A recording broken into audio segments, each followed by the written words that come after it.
Hello again and Start Trends.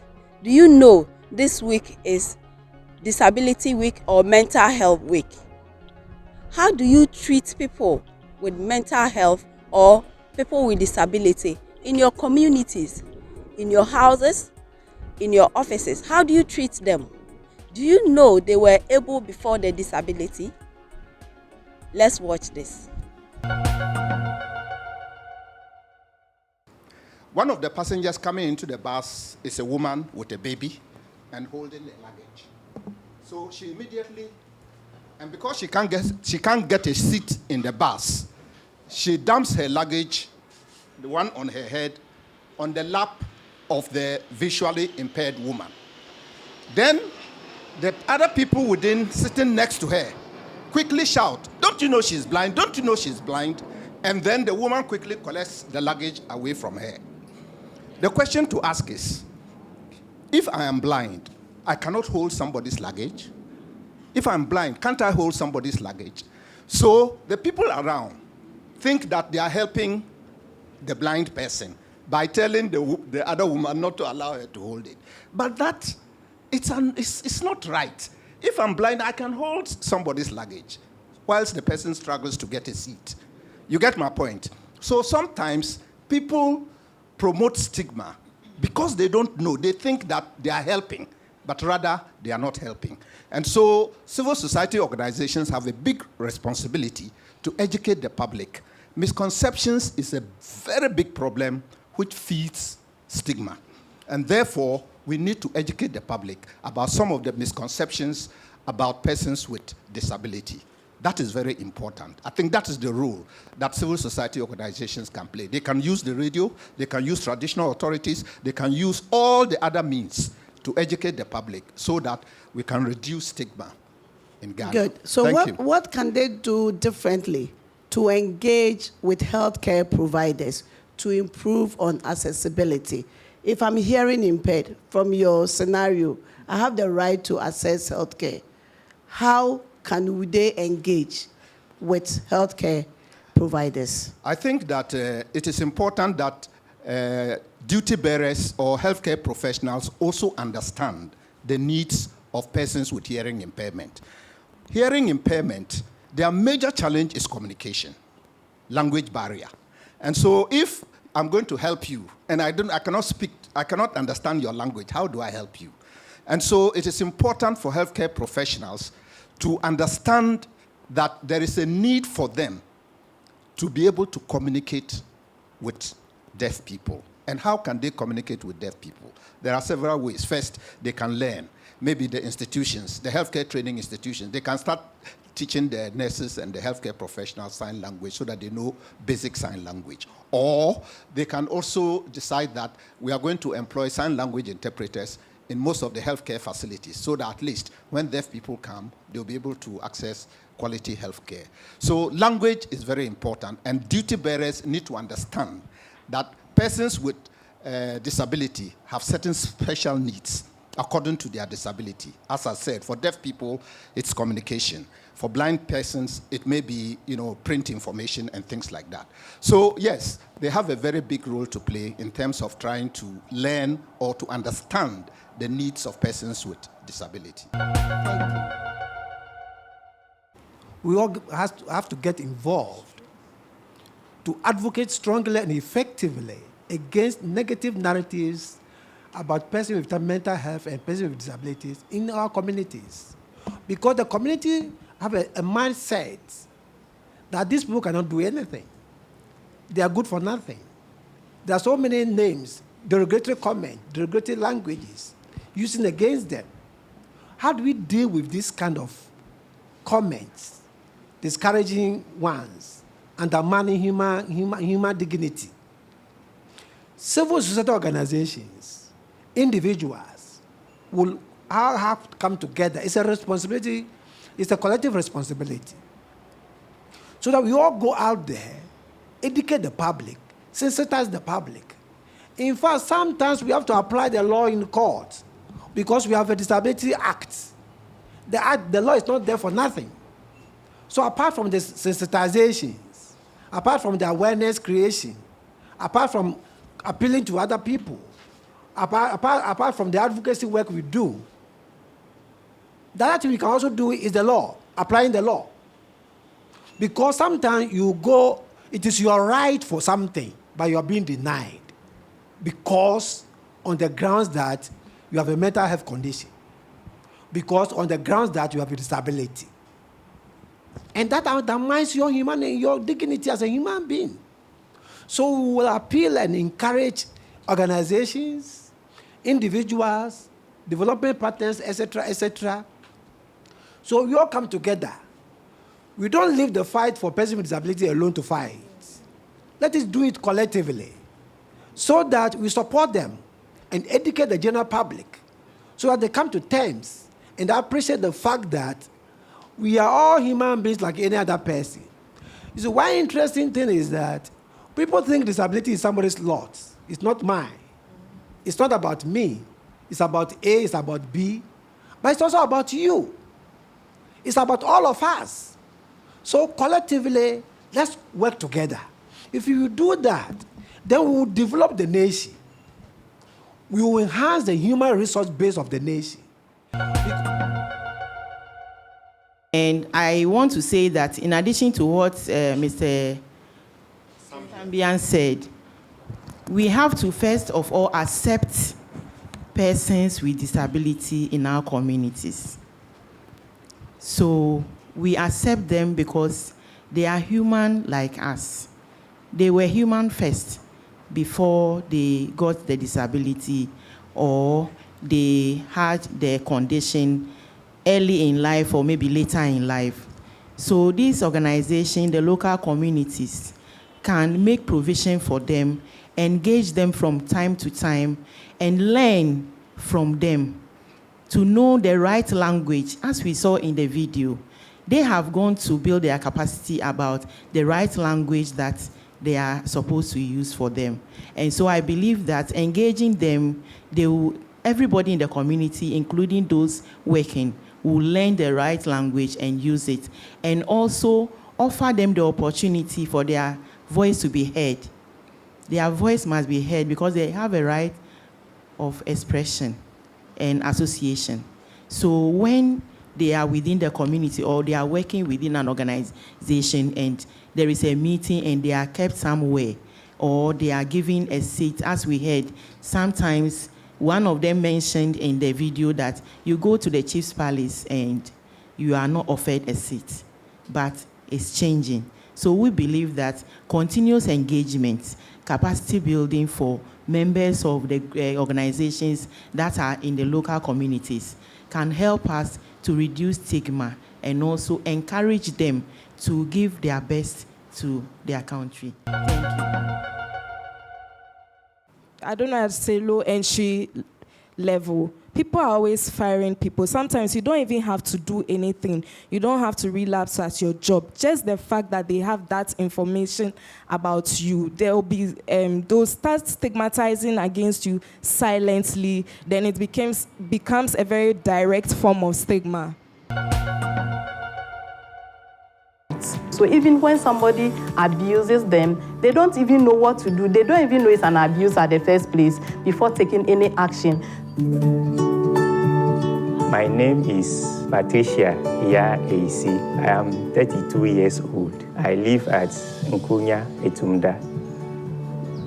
I am an apprentice learning sewing. Patricia Ya AC, seamstress apprentice. Patricia AC is voiced by her sign language interpreter, Emmanuel Kudo Nanyo. When I go to the hospital, there is no interpreter for me over there. The communication is writing. The doctor will write and I will reply by writing. The discrimination and the stigma start right from the home. Some of our parents, immediately they realize that they've given birth to a person with disability, then it becomes something like a bylaw to them, as they say. So they normally discriminate against them right from their various homes and the community. Elik Lim Klu, Volta Regional President, Ghana Federation of Disability Organizations, speaking. Sometimes you realize that even when the pastors are preaching, then they are saying They should pray for our enemies to be blind and all those things. When there is person with disability at that moment, at that particular gathering, you realize that that person will feel hurt. On the Ghana Sumobi Jumedie project, we've done a lot of sensitization, right from the homes to the community. We met with the duty bearers, the community leaders. We form a committee, that's the Community Watch Advocates. We train them to be representing GLOA when we are not in the community, so that when our brothers and sisters face any challenges, they can get to them first before we even get to hear the issue. We moved from Ahinkro, and tomorrow we went to Kwame Krom, we went to Dambai, we went to Rawratu to get everybody on board, all people who matters. Prosper Agbalenyo, Community Mental Health Officer, Biakoye District, speaking. Specifically on mental-related issues, we were able to explain the need for them to send their relatives who are having mental-related issues to health facilities so that they can seek proper health care. Sometimes people living with such situations, after going through proper care management, they become productive. They're able to establish themselves in their small way, do things to support themselves, even to their family.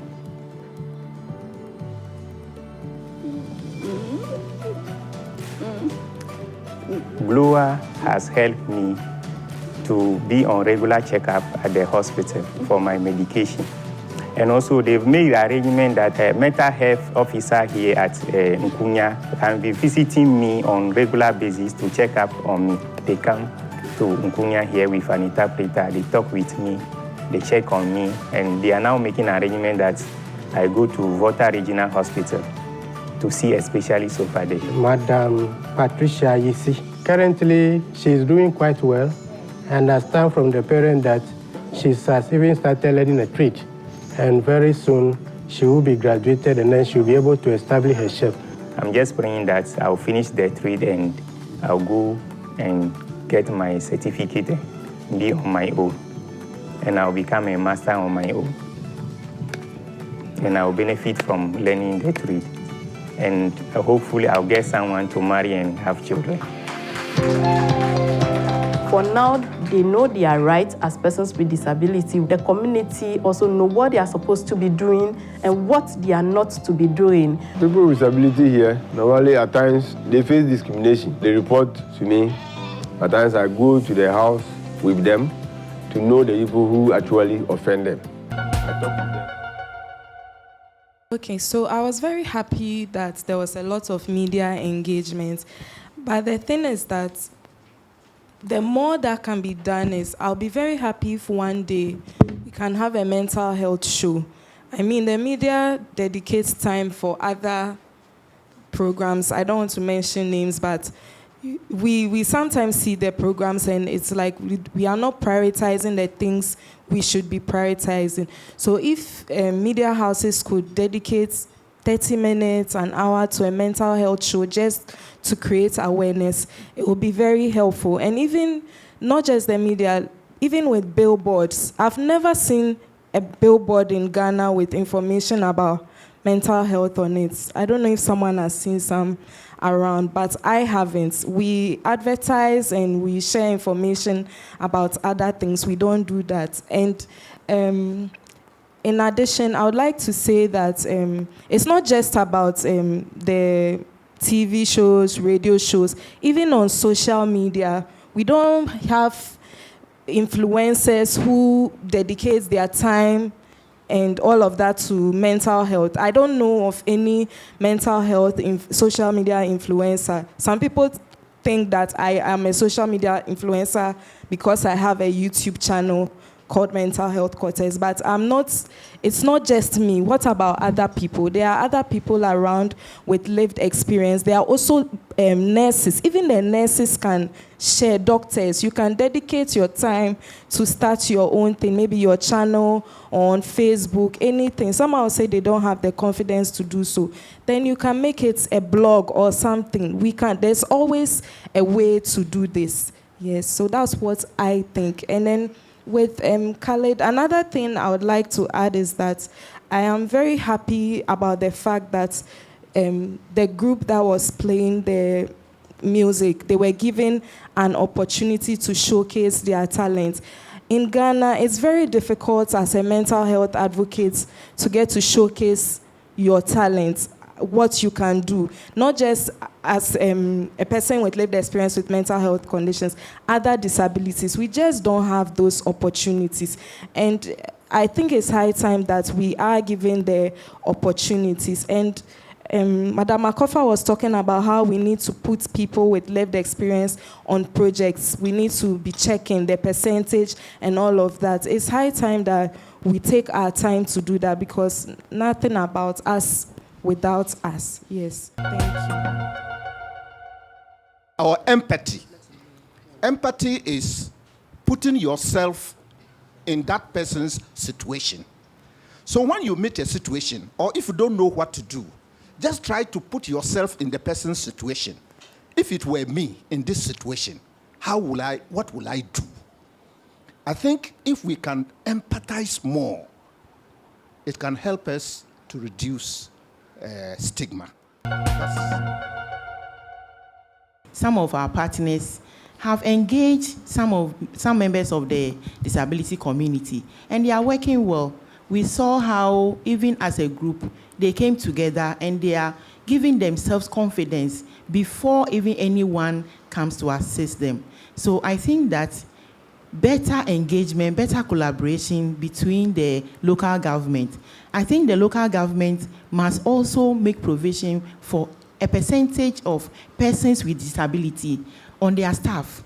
And I think as a country, we need to put in certain legal measures to protect these things, so that when we see them, involvement in the local level is something that will help stigma a lot. Because when somebody with a mental health condition or someone with any other disability goes to work at any local government facility, be it health, assembly, PWD, and all that, they will be respected within the community and their voice will be heard. Thank you. You are there, you are praying. Then the pastor is saying, our enemy should become blind. Meanwhile, you yourself, you are a blind person sitting down there. So what do you think will be the psychological feeling, the feeling of the person sitting there? The emotions you'll be going through just because of that statement. You see? So it's a huge issue in terms of stigma like we are talking about. But the question is, what should the religious leaders do? Religious leaders have a major role to play. There's also somewhere in the Bible that this man has not become blind because of his sin. That one, they have forgotten about it. You see? So we are saying, we are encouraging religious leaders to educate the general public. Disabilities are medical conditions. They are not spiritual something. But because they believe it's spiritual. That's why when people are having disability issues, then they go to prayer camp, they go to this, they go to shrine, all that. But it's a medical condition. So the religious leaders must understand that it's a medical condition and that they have to educate. Because Jesus or Muhammad or whichever religion accept everybody as any other human being at all. So religious leaders should be in the position to educate the general public. They say we should do good to support people. We should help the vulnerable. We should support the vulnerable. We should encourage them. We should support them. We should do this. We should do that. And religious people should be doing that. Traditional leaders should be doing that. They should use their pulpit. They should use their palaces and all that to educate their congregations or congregants, to educate their communities, members, that medical disability is a medical condition. It's not because somebody is sinful. It's not because it's a curse. Because in some traditional homes today, they say when you get up and you meet a blind man on the way, get up, you can return. It's a bad luck. All these cultural beliefs, negative beliefs are all there. We need to deal with all these negative beliefs so that we remove all these barriers and negative narratives from the community of persons with disability. Level. People are always firing people. Sometimes you don't even have to do anything. You don't have to relapse at your job. Just the fact that they have that information about you, they'll start stigmatizing against you silently. Then it becomes a very direct form of stigma. What are we trying to say? So the people who are mentally ill, it's because of their evil. And that is why we preach in our movies, in Nigerian and Ghanaian movies, African movies. Bad people are those who finally, at the end, become mentally ill and they die. I mean, and that is not something that we should be accepting. There's one big thing that we've all glossed over. As at now, we won't train you in healthcare profession if you are disabled. Yes. Has anybody seen a nurse disabled or a doctor disabled in Ghana? I mean, we were told in medical school it's not done. Until I went to Italy, I saw 2 medical students who came for dinner with them, and they were both disabled. They could not, walk. They were physically disabled. And we don't train any disabled in Ghana. Meanwhile, there was a Gambian who came for postgraduate medical training in Ghana who was disabled in a wheelchair. We train others, but not our own. If you have disability, we don't train you in healthcare. And these are the people who can advocate for them. So if we don't train them to become healthcare professionals, how do we, get the advocacy?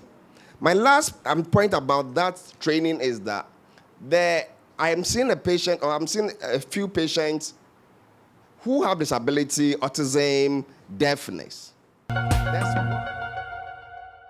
Your face that I know what you have and you're not supposed to be here, you don't deserve to be here, go home, and all of that. So I think that employers need to be educated on every level about mental health, because sometimes I think I was fired because it's like it wasn't good for the brand. Like, you can't have someone with a mental health condition working at this esteemed, prestigious place. But I know that if I had told my boss that I have diabetes, I don't think I would have been fired, or I have hypertension. No, they'll rather empathize with me, make sure I'm taking my medication, be there for me and all of that. But because I said I have bipolar disorder, and even the school counselor claimed that because I have bipolar disorder, I'm not supposed to be working with children, I should go home. I'm not even supposed to even be working with anything that has to deal with other human beings. So I think it's high time that employers, and it can happen anywhere. Sometimes I went to Accra Psychiatric some years ago. I was stigmatized by a worker there. I didn't even have to tell her that I have a mental health condition. How she treated me alone made me feel so worthless. So it can happen anyway. Don't think that because we are all in the mental health community, people in the mental health community have awareness about mental health conditions. No, there are even people in the community, mental health professionals, who still stigmatize against people living with mental health conditions. So I think the education needs to be done consistently, to the extent that now we start taking people, holding people accountable. I remember one of the panelists was saying that one of the things we have to do is to legally take people on. I think it should be done, because when I got fired from my job, one of the things I was scared of was who is going to support me. And I liked what the assemblyman did from one of the from the last film. people could actually go to him, tell him this and this happened in my house. He will go to the house and speak to the people there. I wish people like that will personally advocate for people all the time. Because sometimes when you are fired from your job, you don't have a source of income, you are crying, you are lonely, you are hurting, and then you can't do anything about it. Sometimes I wonder, when you fire someone, do you realize that the money that they were getting from their job, that's what they were using to buy their medicine? So why would you do that? So I think I will not even take, I don't like government level things. Let's start from the bottom. Yes, the family, let's start from the bottom. When we do that, it will definitely get to the top. So that's... Mental health is a universal human right. We are asking all Ghanaians, including us, to reflect on persons in our lives who are challenged in one way or the other, particularly in mental health. How do we treat them? Because their human rights is guaranteed in the 1992 Constitution and the Mental Health Act. When you even go international, the Universal Declaration of Human Rights and the United Nations Convention on the Rights of Persons with Disability. All these legal instruments have guaranteed their right to life, their right to education, right to quality health care, right to accommodation, the right to family, right to work, and right to be independent and control their own affairs. And so today, we are calling on everybody. We all have a role to play, from the family, brothers and sisters at home, the parents, to the small unit in the community, opinion leaders, chiefs, our preachers, the pastors, the reverend fathers, the regional capital, all the people who matter, the ministers, the politicians, the government, opinion leaders, civil society organizations. We all have a role to play. I've already mentioned their rights as enshrined in Chapter 5 of the 1992 Constitution. How do we see them? Because when you study these legal documents, you realize that they were human first before encountering a disability.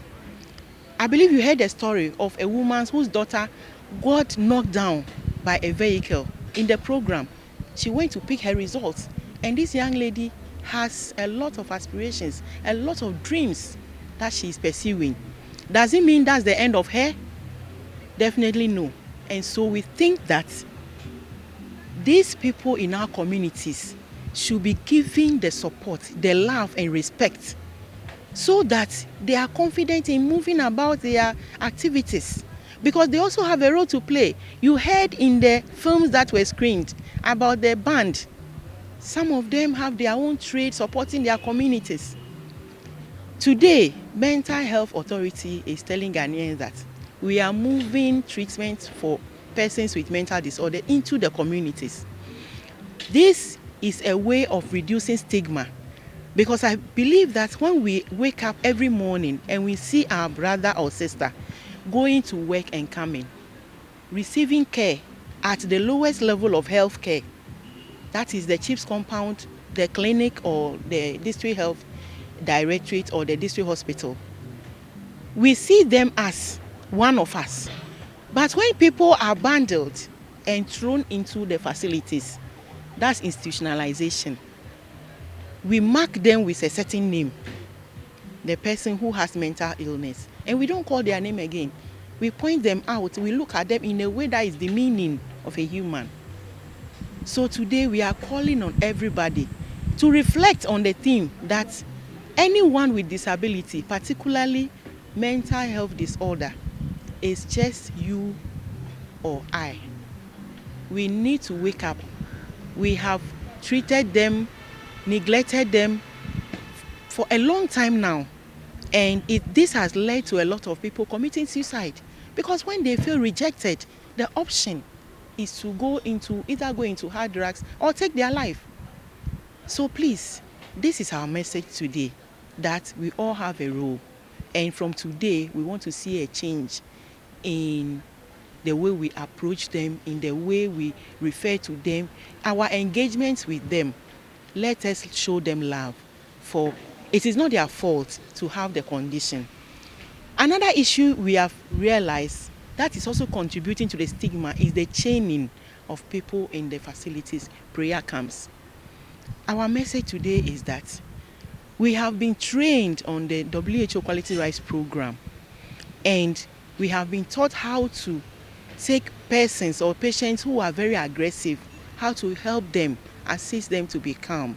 And one of these, the professionals who can do this very well, is the mental health care professionals. I am not in any way degrading the herbal medicines or other practitioners who are also in this practice. What I'm saying is that per the Mental Health Act 2012, Act 846, once an aggressive patient is brought into your facility or center and you cannot make the person calm within 48 hours, then you cannot treat the patient. I'm driving at a point, and this point is, per the Mental Health Act, we are to collaborate with the traditional and faith-based healers so that in your community, your catchment area, wherever there is a clinic, you are collaborating with the clinic. We are not taking your patients away. In case you encounter this aggressiveness, you call them. They will come and assist you with whatever they need to do for the patient to be calm, for you to continue prayers. For we believe that before orthodox medicine came into being, the community was there, the herbalist was there, and so we are not putting them aside. We are with them hand in hand to get help for all our brothers and sisters who have these conditions. I think they deserve a much wider audience than just here this morning, but across Ghana. I'm already planning to lobby our High Commissioner to make sure they get shown at our all-staff meeting to 200 people later this month. But I feel they should have a very wide audience. I think they're excellent, so very well done to everybody who's had any involvement in that. I think the big question for me now is how much of the job is done, okay? And I think we can measure our job in terms of the reach. You know, how many people have you reached with these projects? About the depth, about the quality of understanding that people have as a result of these videos and the work that you've done. And then also around the endurance, how long and how profoundly embedded are these changes in attitudes going to last within our society? So reach, depth, endurance. Can you tick all of those three? I think there's still a long way to go. But what you've shown is how much can be done with so little. So these are not massive, expensive programs, millions of dollars going into roads or bridges or schools or what have you. But the impacts, nevertheless, can be profound. A final question is, are we pulling all of the right levers? And I think you've shown a huge amount of creativity in finding the levers that matter and then pulling them hard, whether that's local chiefs, local government, the health sector, the videos itself. Have you missed any out? Wouldn't it be wonderful if next year's presidential election reflected some of this language? Wouldn't it be wonderful if the candidates saw political capital in saying the right things about disability and inclusion next year? I think that would be a huge win. I think that's something that we should all be trying to work towards next year. The other one you might think about is business. I don't know if he's still here. We had a gentleman from Johnson & Johnson come to the session. You're most welcome. Wouldn't it be great if businesses also saw this language, this campaign, these levels of inclusion as beneficial to them? They want to be on the right side of history. They want to be on the right side of the argument. So I'm thinking politicians and businesses were the two things that haven't come out yet, but I feel like maybe they're the next agenda. So I'm really excited. I think this is great. I think it's a wonderful journey so far. I think there's lots more to do together. Basic Needs, we are a mental health and development advocacy organization working with and through people with mental health conditions to satisfy their basic needs and exercise their basic rights. And we've been doing this for over 20 years now, working to improve access to treatment services, to enhance a means to a secure livelihood, to create awareness, reduce stigma and challenge discrimination, and to advocate for inclusive policies. Yeah.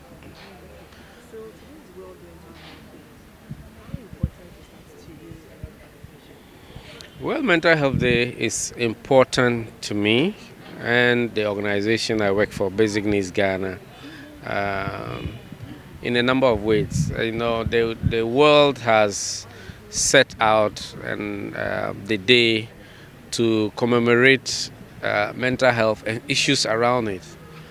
And it is the singular day the world has been asked to focus attention on mental health issues.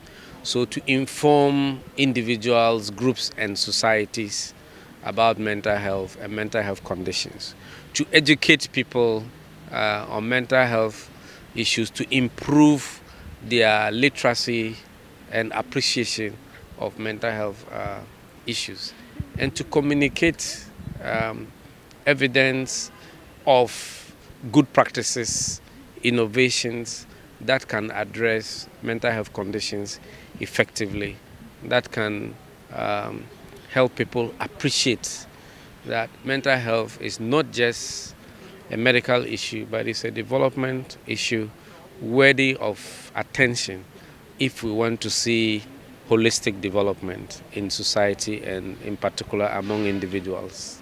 Today's discussion was centered mainly on stigma. Stories that came from across centered mainly on stigma and maybe access to some of the practices. What does that mean to you? Yeah, I think it is very, very appropriate. The support to the various grantees was meant to increase awareness, to influence behaviors and attitudes, and to engender a sense of responsiveness to the mental health care needs that people have. So it was identified, or it has been identified, that attitudinal change is key to informed response to people with mental health challenges. And that if you are well informed, you are in a better position to respond to the unique needs of people with mental health conditions. And that's why stigma and discrimination and lack of awareness, poor attitudes, wrong perceptions about what mental health conditions are or are not, and how people who living with mental health conditions are or are not needed to be addressed.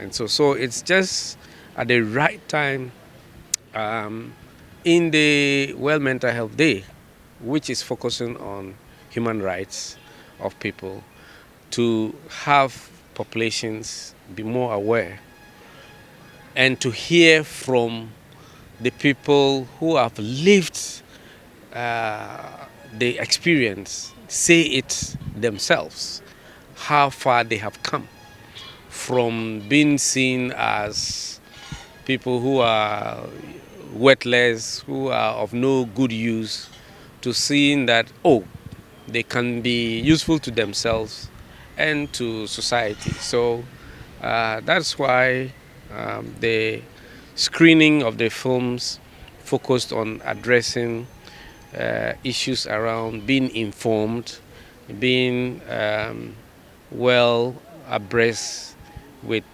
mental health conditions, and how to support people with mental health conditions that are living with them.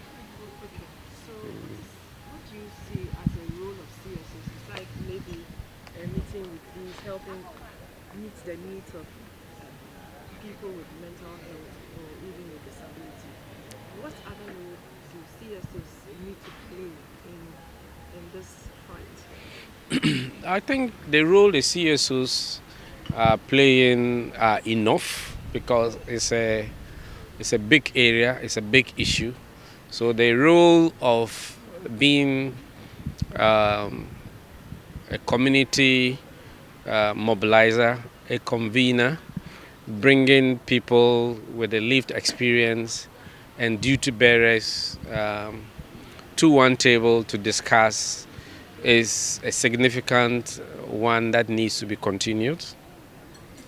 Going out of the way with whatever resources they are to help people living with mental health conditions become socially and economically independent. It's the way to go. And finally, not just settling down to working with, but advocating that there should be inclusive policies, public policies, and social protection schemes that reach everybody is the way to go. And the only thing that civil society organizations can do and do more as any other is to do more of the same. Be there as an interface, be there as a mediator, as a mobilizer, as an influencer, and be there as an advocate for others. So, yeah. Anything else? Nothing else except to say that being World Mental Health Day, we are calling all hands on deck, particularly government, to invest more in mental health, because the dividends far outweigh not investing in it. Sometimes you may not even know that the person is a patient, so we have a chat with them. So one of my friends contacted me that she encountered one of them and she needs some financial support to start something like a business, small business. So we put some funds together and we gave it to her. She started selling toffees. So anytime she comes for review, she buys the toffees and takes to her hometown to go and sell. The business grew, and from time to time, they give me updates. So the business grew, and she started selling used clothing.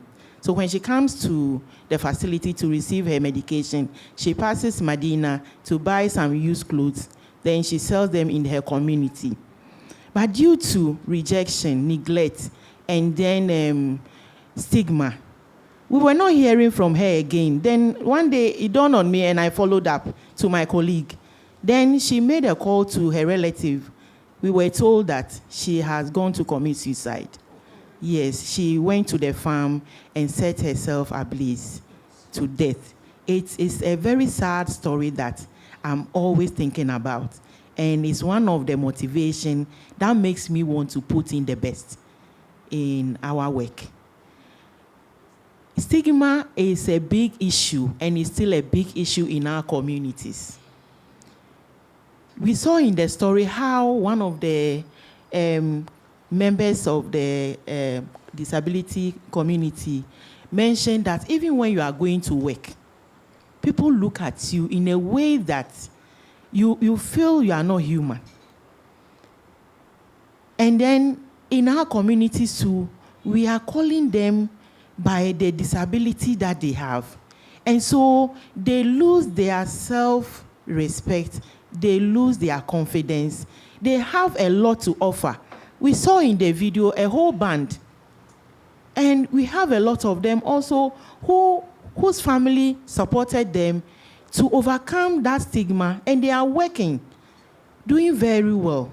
And so these are just a few things that stigma can cause. But then we have a role to play. We all have a role to play, from the family to the community, the mates in school, teachers, the hospital workers, staff, community chiefs, opinion leaders, because the family makes up the whole nation. And so stigma has to be treated right from birth. The family has to accept their member, their brother or sister, and count him or her as one and part of the family. That is the only way, because when we start showing that person love from home, other people will respect them, their colleagues at work will respect them, because they know that in their homes, they are not treated like persons who are less human. And so we all have a role to play. And on this day, it is a call to action.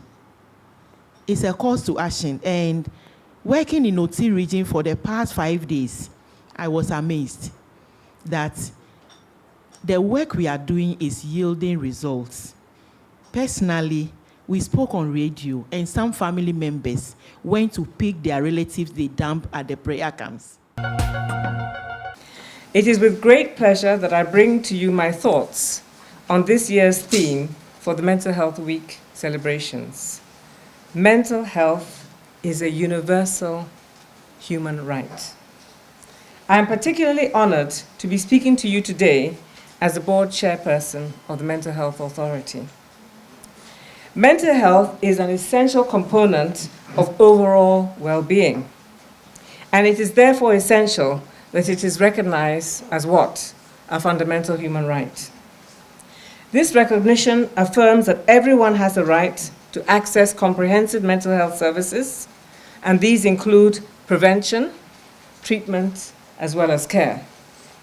The theme for this year is aptly chosen to reflect the pressing need for peculiar attention to be paid to mental health rights.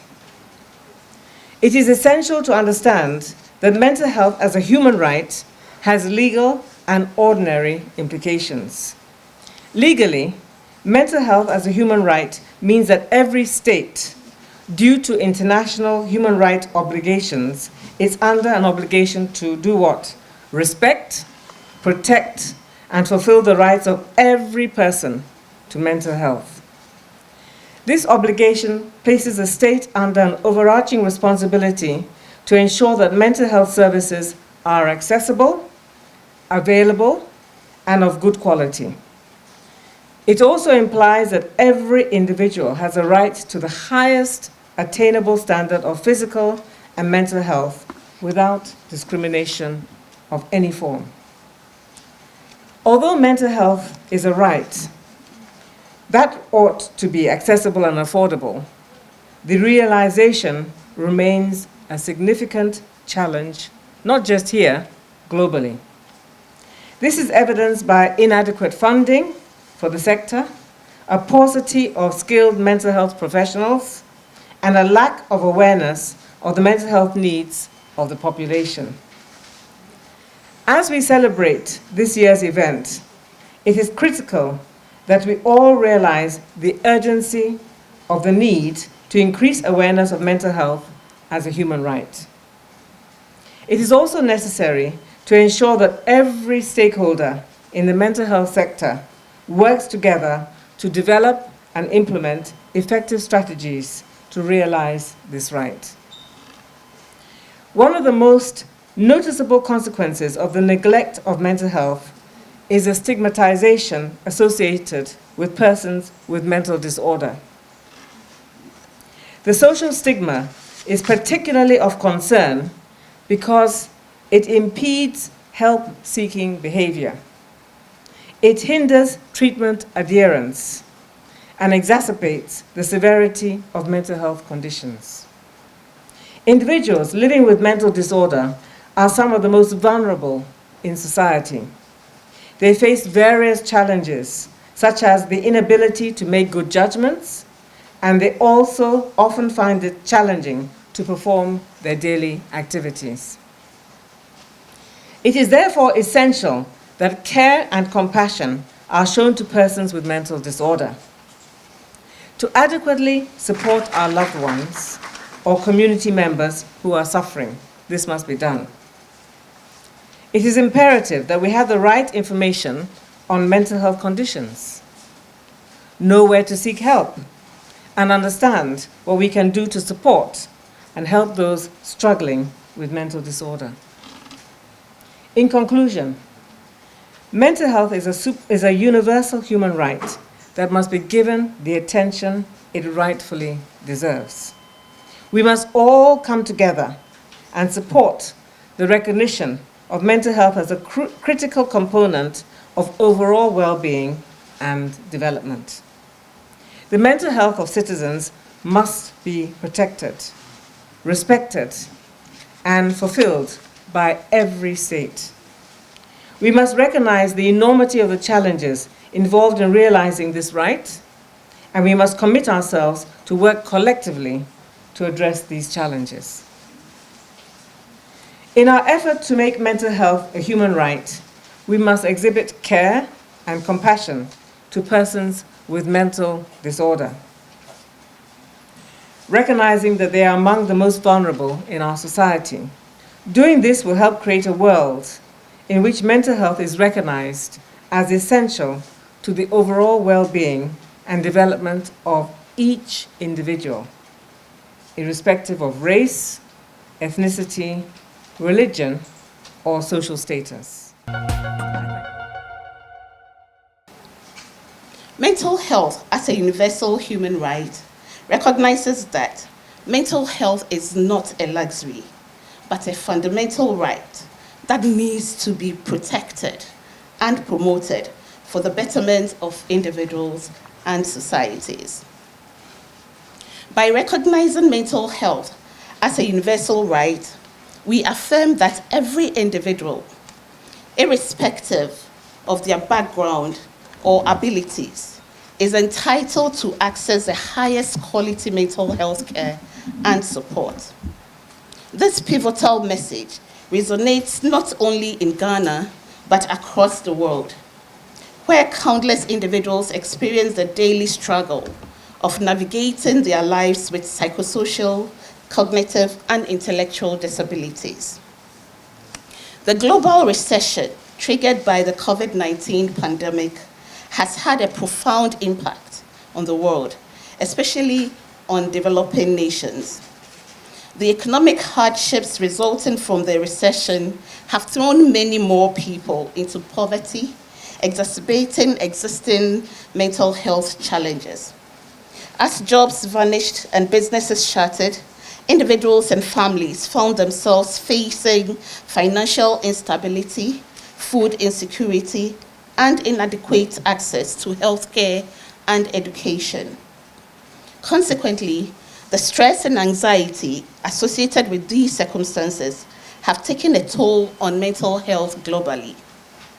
Here in Ghana, this is evidenced by the increasing presence of persons with mental illnesses flooding the streets and public spaces.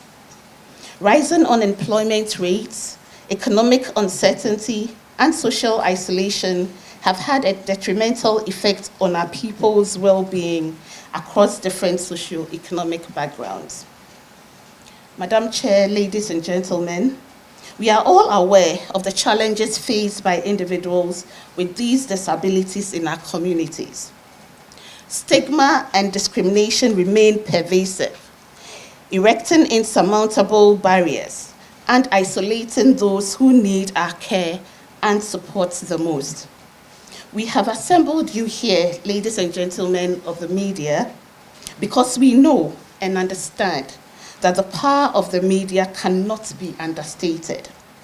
We see you as key stakeholders in the rebranding of mental health and its related issues in the nation, within the sub-region, and even on the global front. Through responsible reporting and informed storytelling, you have the ability to reshape public attitudes, challenge stereotypes, and foster a culture of compassion, understanding, and acceptance. You have been and continue to be instrumental in the fight against stigma and discrimination within mental health circles. Let us unite our thoughts, minds, and actions to live out the true meaning of mental health as a human right. But let us not forget the care and compassion that must accompany our advocacy efforts. Persons with mental illnesses often find themselves among the most vulnerable in society. Their ability to sometimes make sound decisions may be compromised, exposing them to neglect, abuse, and exploitation. It is therefore our duty as a community to ensure their protection, well-being, and overall mental health. Ladies and gentlemen, the alarming increase in the presence of individuals with mental illnesses, psychosocial, intellectual, and cognitive disabilities in our public spaces calls for immediate action. The Mental Health Authority, together with the Ministry of Health, will soon be rolling out a program to address the issue of supporting these persons off the streets and restoring the dignity and respect that is due them as citizens of the nation.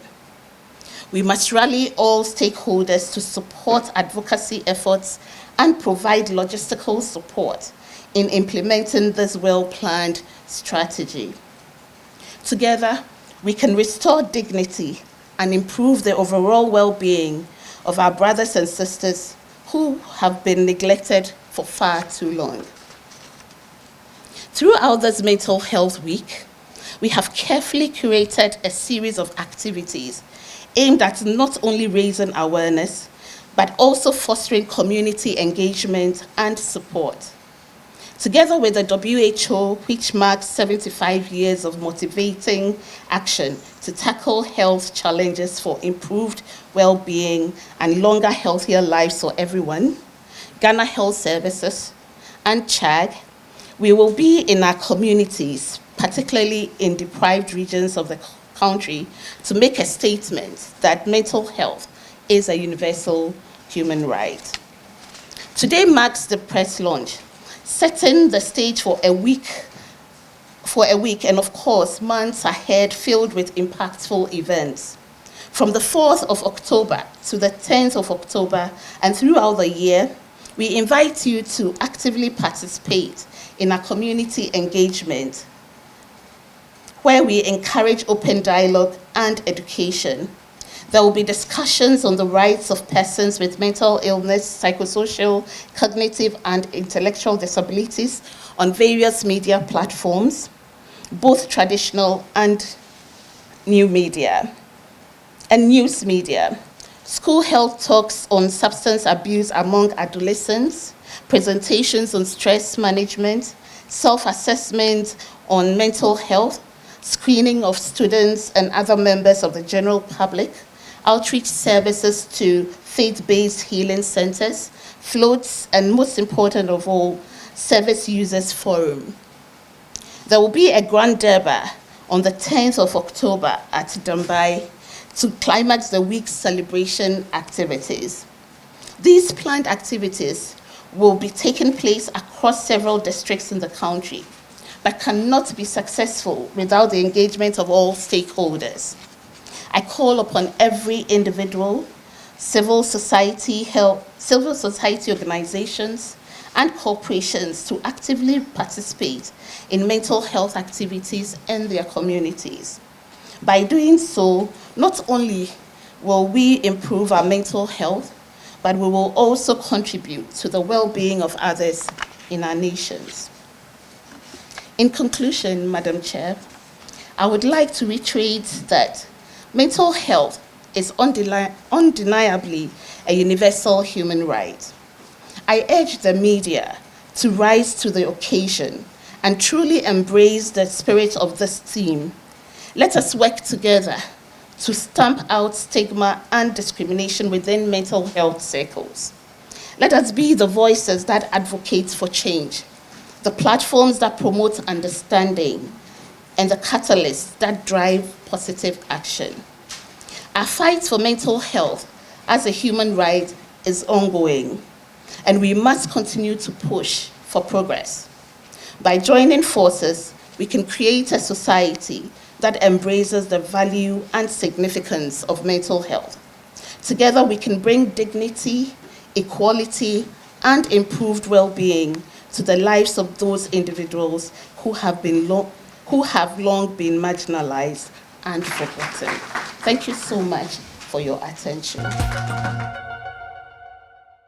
If you look at the WHO AIMS assessment instrument for mental health services report that came in 2012 or 2011, the number of psychiatrists in this country were about 19 or 20. If you look at the latest one, the numbers have increased so much. There are more community health nurses We're in mental health. Now, everywhere you go, people are talking about mental health. And it tells the impact of the authority. And CHAG, we want to encourage you to continue. For the first time in our history, since the creation of CHAG about 57 years ago, we have been able to now train 2 psychiatrists. 2 psychiatrists. 1 station in the north, 1 here in the south. We are trying to see how we can make their services available to the larger CHAG network and to communities. Whilst we commend you for all the strides that you have made, there are also challenges. And one of the challenges that everybody here can attest to is the issue of psychotropic medicines. You create awareness, create demand for services, and people come to the facility, and after some time, they are not getting the service. So we undo all the gains that we have made. They go back into the herbal treatment centers, traditional treatment centers. The issue of also some of the services not covered by National Health Insurance is an issue. Now, this is why we find the theme for this year very appropriate. Mental health is fundamental human right. And today we want to challenge everybody here. We hope as CHAG that the energies that we attach to human rights issues, other human rights issues, after the celebration of this year's mental health, I hope that Ghanaians will attach the same passion and energy to mental health services as fundamental human rights. We are seeing increasing number of suicides, not only in the general population, but even among our practitioners, doctors and nurses. On my table, I see a lot of issues with fitness to practice among doctors. There are issues of addiction, for which reason some are taken to rehabilitation centers. Now, when you see these things, it tells you the reality, and indeed it becomes a right for you when you have somebody in your cycles with some of these. So, on behalf of the Executive Director of CHAG and the entire CHAG fraternity, we want to wish the MHA a successful launch today and a successful week-long celebration. Thank you very much. Mental Health Authority, and I'm sure the people of Ghana have identified the mentally ill, people with mental illness on the streets. Thus, the Mental Health Authority believes as a national menace. We believe that it's bordering on national security, and therefore there's a need for us to do something about it. So for the past few months, the Mental Health Authority has been brainstorming to see what plan we can roll out to be able to help our brothers and sisters on the streets. I'm sure you would know that we've done, previously we've had what we've called the Operation Clear the Streets. It hadn't been too successful because funding became an issue, and then it became a burden on the facilities. And so we went back to the drawing board, and we believe that the issue is not just for Mental Health Authority to solve, but we believe that we need to bring on board more stakeholders to help in solving these issues. So we are coming up with a plan whereby the district assemblies and other stakeholders will be involved in it. We are looking at having these this plan being in the community, so that again the community owns it, it becomes, society owns it, so that it will be sustainable in the future. So we're looking at it. We have the whole plan and proposal, and again we'll be calling on corporate Ghana, we'll be calling on individuals in the country to help support it, either financially, logistically, whatever, for us to be able to deal with this issue on our hands. We believe that it is high time we as a society, we as a country came together to do it. It doesn't speak well of us. How can we look on whilst this is perpetuated in our in our communities? It cannot happen. So we should come on board and help the mental health authority. My previous predecessor did a little survey, I think somewhere in, if I remember correctly, 2016, and we had we counted about 6,000, a little bit over 6,000 people with mental illness on the streets. But we believe that they've increased over the period. So we are going to have another survey. So the whole project is going to start with another survey whereby we count, we have a count of the people living on the streets. But we also want to pilot it in some regions that we will select and see how it works so that we can iron out whatever issues and problems that comes up, so that when we roll it on a nationwide, we wouldn't have to deal with the problems and all that. Well, we are hoping that by January we should be able to see something happen.